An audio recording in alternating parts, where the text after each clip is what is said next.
Welcome to this tutorial. In this tutorial, I'm going to show you how you can install the Django framework in your VS Code.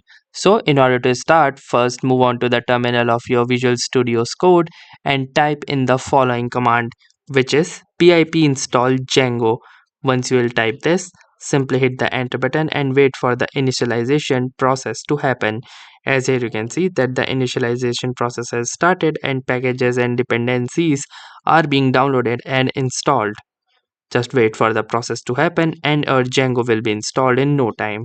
And once the process will complete, you can see this message which says successfully installed Django version 5.1.7 along with the other dependencies as well.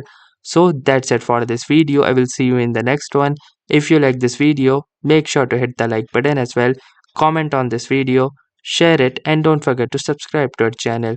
Thank you for watching and have a nice day.